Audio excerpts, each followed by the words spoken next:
Welcome back, everyone, to another reaction video. Well, BlueJay has a new video out. It's got 500,000 views in the first week. And this is Wacky War Tactics in a fourth nutshell. There have been 3 previous. I don't think we've reacted to all 3 of them. I know we've done at least 1 or 2, but we're going to do this one anyway. If there's any I missed, we'll get to them eventually at some point. In the meantime, I want to thank Patrick Belton for your support on Patreon. The link is in the description to the original if you want to check it out. Let's dive into this one.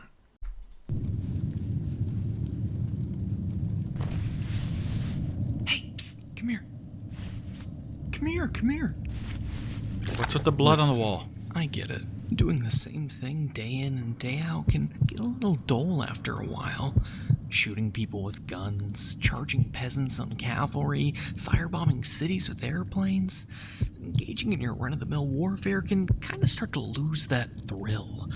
So, I know he's kind of making a point, but also doing it in a way that's consistent with his kind of humorous style here. But the point he's making is a good one, and one of the things I discovered in writing my book on the Trumbull County Boys, and this was subsequently backed up by the feedback that I've received from people who've actually been in combat situations, is that military service in wartime is often 98%, it's like 2% killing and combat and being scared to death but doing your job anyway, and 98% dealing with ridiculous amounts of monotony and boredom.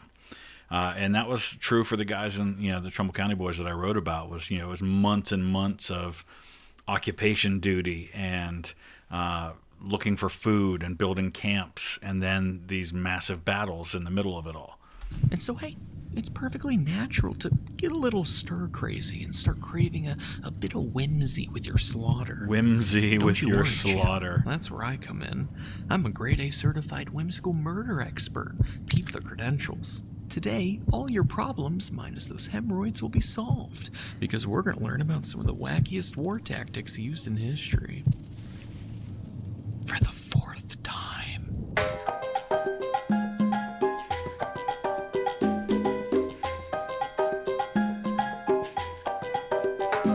As the curtain began to close on World War II, the United States was looking to butter up the Japanese populace to the proposition of a wee little ground invasion. After all, why waste money attacking a person's body with real bullets when you can attack their mind with mind bullets?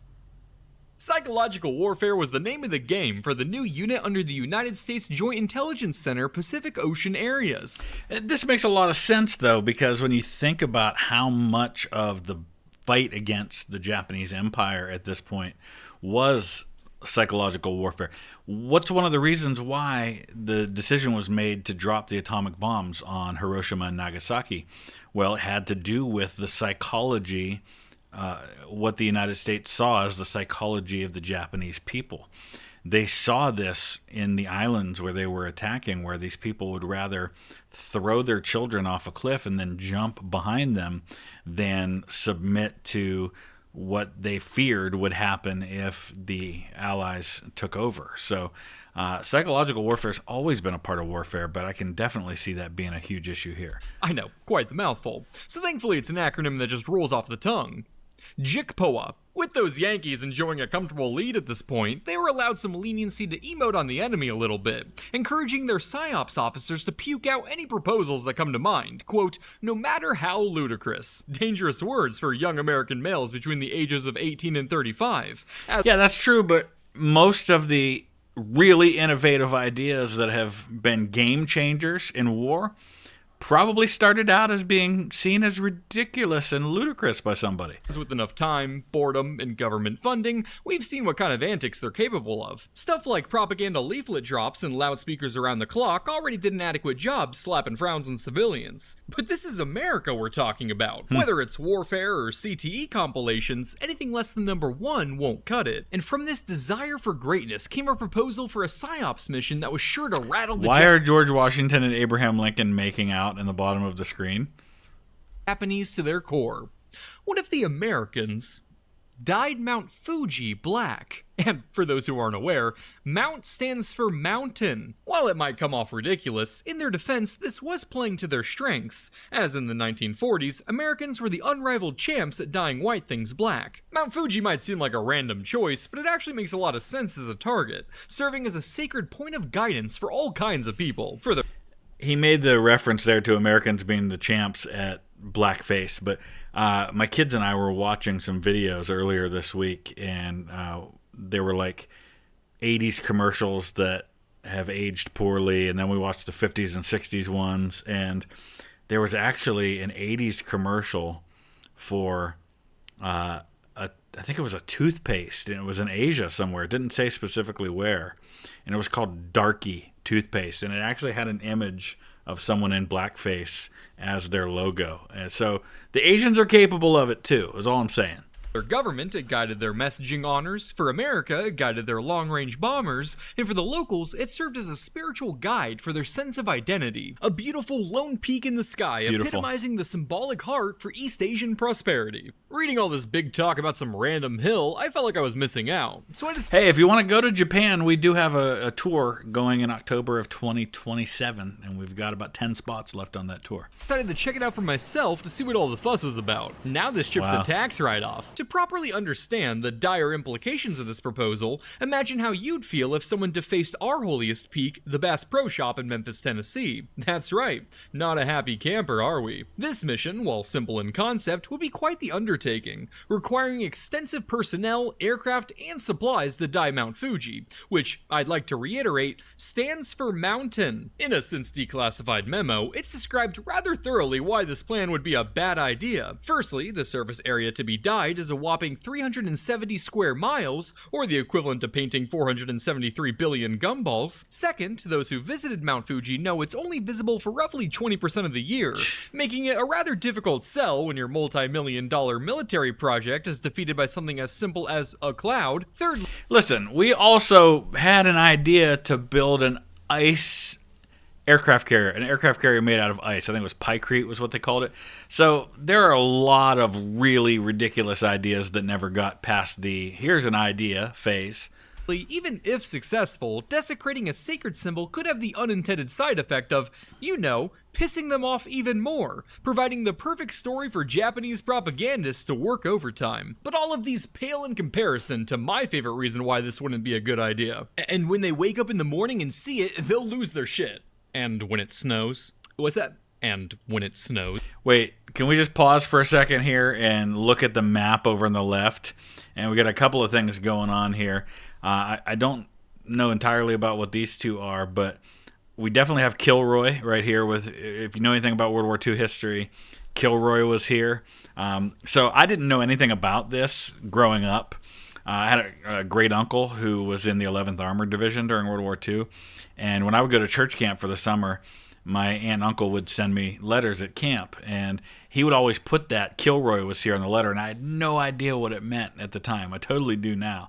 But I really appreciate the Lord of the Rings vacay arrow pointing to New Zealand, because that's also on my bucket list. What then? Snows? Why do you think it's currently white? Because it was born that way? It's because the high altitude combines low air pressure with low temperatures to create an environment of frequent snowfall. So tell me, what do you plan to do when it snows? Paint it again? Actually, the approval papers are right here. I'm not signing those. Okay. As you're probably aware, the United States thought better of barbarically coating the skyline in black paint, instead opting for the moral high ground by pursuing other options. Like painting the sky white. What, that story not good enough for you? Well, what if I told you I had two stories in which the United States considered waging psychological warfare against the Japanese mainland via the desecratory painting of symbols sacred to their culture? Well, do you? Yes, I have two stories. While them Jigpua boys had their fair share of fun, they were still only small fries compared to the big leagues of the silly goose intel world. The OSS, the Office of Strategic Services, was the precursor to the CIA minus the crack trafficking. A World War II entourage of espionage and sabotage, boasting quite the spy collage of wacky antic camouflage. Amongst its 13,000 members was psychological warfare strategist Ed Salinger, a man with valuable insight of Japanese culture garnered through his time running a pre-war business in Tokyo. He learned their language, studied their history, and consumed their art without any subtitles. In other words, Ed was the ripest fruit on the weeb tree, and he was confident he knew how to obliterate Japanese morale. Kitsune is the Japanese word for fox, and serves as a warning of doom not only in Shinto folklore, but also for the pleb sitting next to me in Street Fighter. With this in mind, Salinger came up with Operation Fantasia, a plan to spook the Japanese public by exposing them to artificial fox-shaped spirits in the wild. And therein lies the main obstacle. How do you do that? Salinger's first idea was to craft some fox-like balloons, which, depending on the shape, could be terrifying in different ways. If we're talking balloon animals, that may work well for those with clown phobias. This all seems silly to us, but again, when you're in a war as massive as World War II with the just sheer amount, just think about the sheer amount of resources that went into 2 projects for the United States. The B-29 project, which was the most expensive project of the war, more expensive than the Manhattan Project to develop the atomic bomb. But multiply that times all the other projects that were getting billions of dollars and had, tens of thousands of people working on them, and then look at all the different nations that are involved. And you're just throwing stuff against the wall to see what sticks. But if it's rectangular, now it looks like a furry's body pillow, and signifies a convention is within smelling distance. But either way, sending balloons would probably be a bad idea, as you'd just be giving Japan more ammo. Furthermore, Salinger sourced a company to manufacture... And what he's referring to there are the balloons that the Japanese actually sent toward the U.S. mainland, and some of them did actually take explosives onto the coast, the Pacific coast. I think there was at least a couple of civilian deaths involved in that. Again, that's an example of the Japanese just doing something that really didn't make any long-term impact, but it was an attempt to do something. Quote, artificial fox odors, along with a whistle company to create a fox-sounding instrument. The idea was to equip soldiers with these contraptions in order to terrify Japanese troops on the battlefield. You know, the ones who aren't fazed by solid metal approaching at 600 miles per hour. Also, you should try the Aztec death whistle. That would terrify me. This strategy heavily relies on the presumption that the Japanese just happen to know what a fox smells and or sounds like. And considering 1.2 billion people today still don't know, I wouldn't put much confidence in this plan. Shit! Martyr team awaiting coordinates. I don't know! The fuck? Azimuth 310, range 300?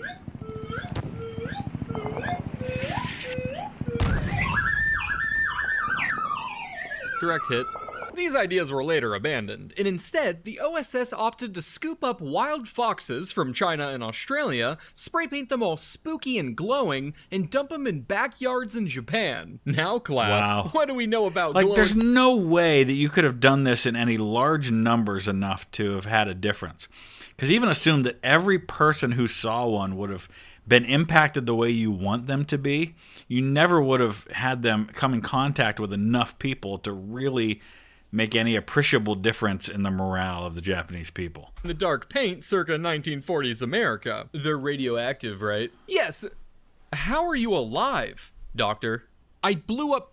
Yes, the luminous property of early paints was thanks to your friendly basement-dwelling neighbor, radium. There's a well-known story, and we should do a video about this sometime, about radium girls. These girls who worked in factories like where they did glow-in-the-dark arms on alarm clocks that were painted with radium, and they were exposed to this all day, every day as they worked. Rock, famous for its bone-fracturing, bone-cancering, bone-flacciding properties. All of which, by the way, was well known. I see a little Cleveland Clinic logo there. That must be where that image came from. My sister works there.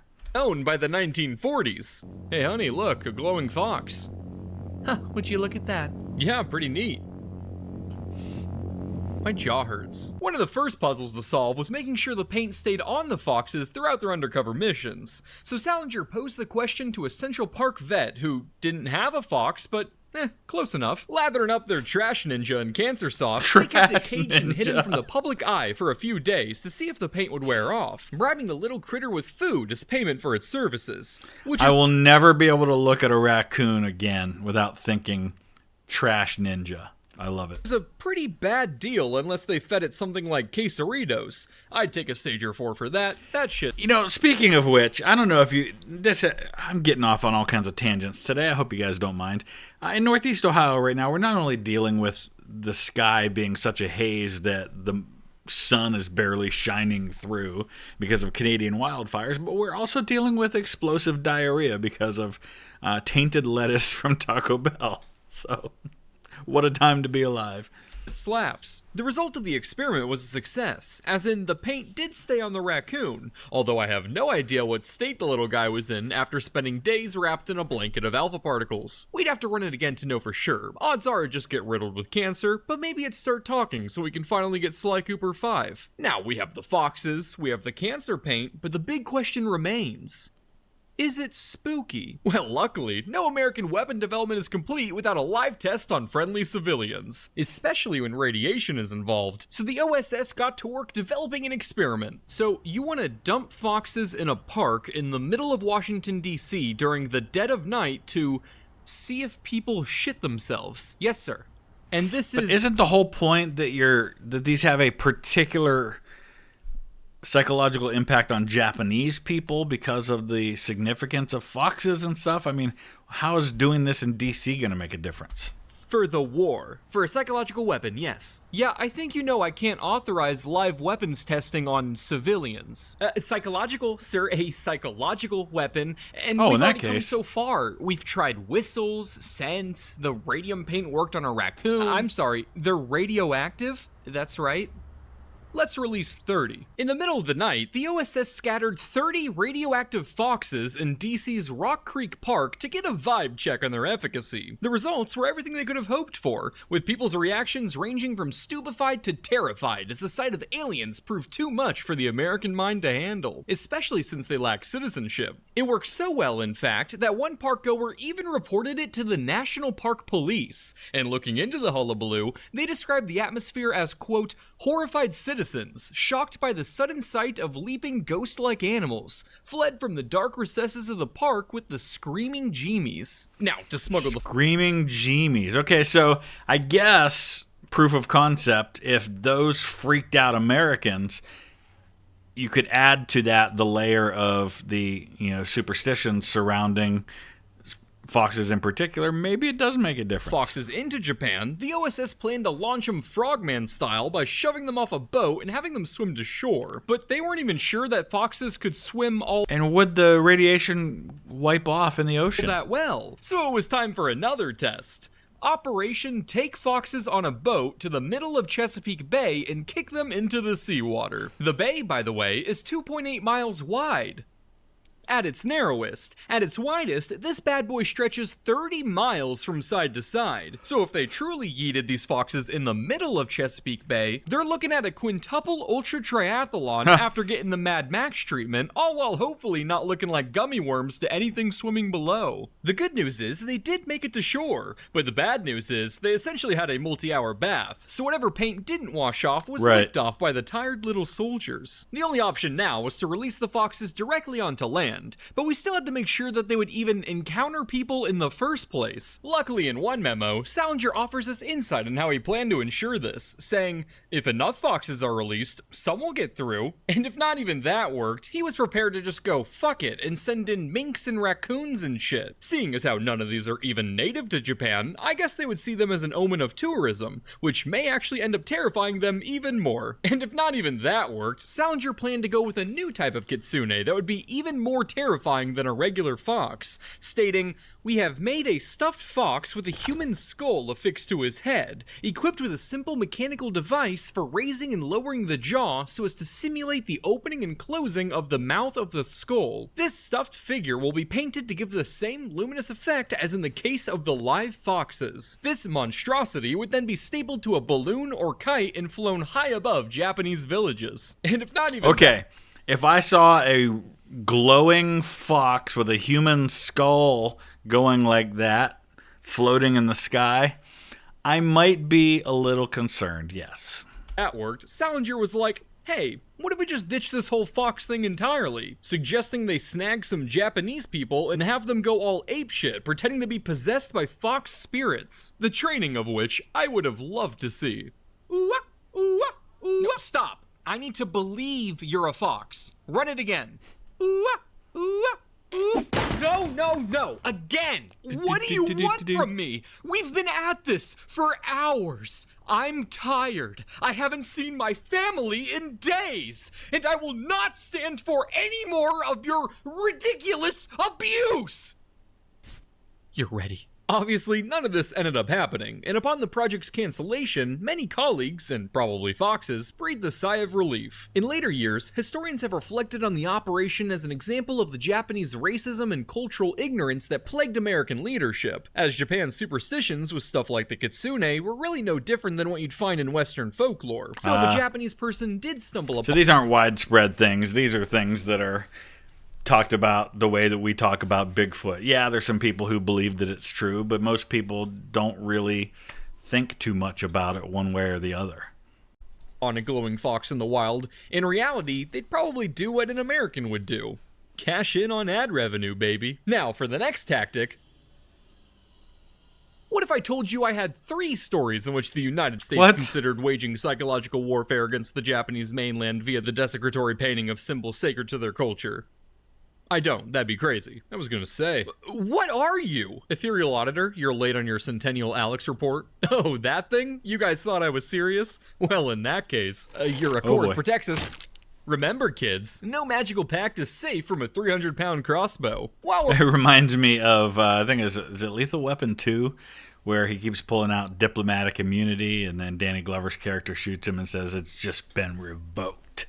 Those 80s movies with their, like, cheesy, iconic lines. So good. We're moving away from the fun world of PsyOps. This next story does still involve Japan in World War II. 1942 was not a fun time to be stationed in a Pacific European colony, for the Imperial Japanese Navy was hungry for islands, and they set their eyes on the tasty stroopwafel dessert that was the Stroopwafels are so good. I never knew they existed until my first trip to the Netherlands, and I was introduced to them by my 2 Dutch friends, Marcel and Sander. So shout out to them for introducing me to a glorious dessert. Java in the Dutch East Indies. On February 27th, the Battle of the Java Sea ensued, with the Allies suffering a crushing defeat. After a few more scuffles, all remaining Allied ships were ordered to flee to Australia, including the humble HNLMS Abraham Crijnessen, who... HNLMS. I guess it must be a Dutch ship. Dutch East Indies are huge for the Japanese because of the natural resources, especially, I think, oil and rubber we're talking about from Southeast Asia, which are vital to their war effort. From now on, I will just refer to as Abraham or Abe because screw that. A meager little minesweeper, the Abraham was one of 4 Dutch ships stuck behind enemy lines. None of these vessels really put the fair in warfare, so upon receiving the order to flee, 1 decided to scuttle their ship, 2 scurried off, but the Abe decided to go another route. The ship was less than 200 feet long, and only armed with 1 3-inch gun, 2 20 mils, and some bombs. While enough toys for 18-year-olds to not get bored, not ideal for going full Rambo on the land of the rising sun. The stakes were high, the atmosphere was tense, and when you're under that much pressure, I find the best thing to do is ask yourself, what would Bill Gates do? That's right, he'd run to the island. The Abraham's genius idea was to disguise their entire ship with nets, branches, and brush to give off the appearance of an island. Looking good, looking good. That's impressive as heck. Well, sir, it's not an island without a pina colada stand. This is insubordination, Private. We are sailors of the Royal Netherlands Navy, goddammit. We drink Singapore slings. Now, you might be thinking, how could someone not notice a floating island cruising by Well, if you're up close to it, sure. at 15 knots? And to you, I'd say, have you ever noticed an island moving? Exactly. They're quite sneaky. Forget birds aren't real. No, I mean, the deal here is that you're obviously not trying to fool someone who's close enough to tell the difference, but at a distance or from the air, maybe they can't tell. Islands aren't real. They're all Dutch naval ships lying in wait to re-establish the former glory of the Dutch East India Company. In reality, the Abraham couldn't have asked for a better environment to attempt this stunt. The Indonesian archipelago is home to roughly 18,000 islands, meaning the Abe would essentially be playing a game of prop hunt with the Japanese. Take that, Call of Duty haters. Looks like the game is more realistic than you thought. With the ship painted and foliage in place, the plan was to remain anchored quiet and still by islands during the day before desperately hopping to their next hiding spots at night. But before they It's not a bad plan, and I mean, it's as good as anything, right? could take off on this risky mission, Lieutenant Commander Anthony von Meert gave his crew the option to stay behind. And any man who does not wish to sail on this journey shall not be forced to do so. You furry?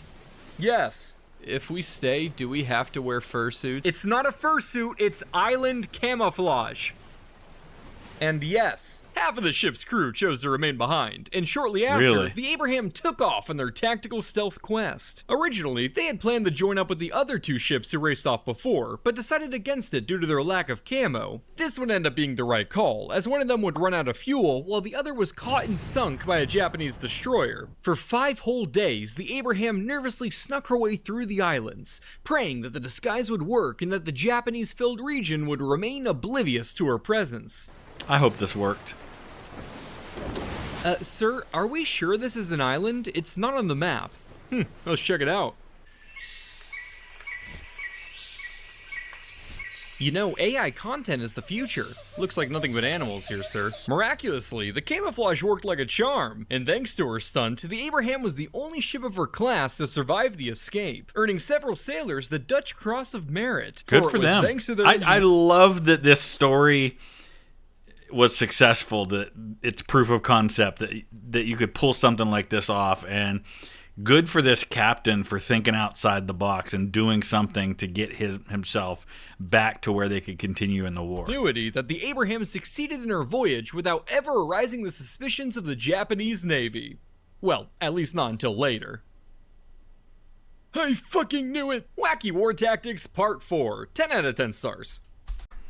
All right, that was good stuff. BlueJay always does a great job. If you want to check out some other videos, I'll put some up on the end screen here in just a second. I want to thank Peter Byrne and Blake Terry for your support on Patreon. Thanks so much. See you again soon.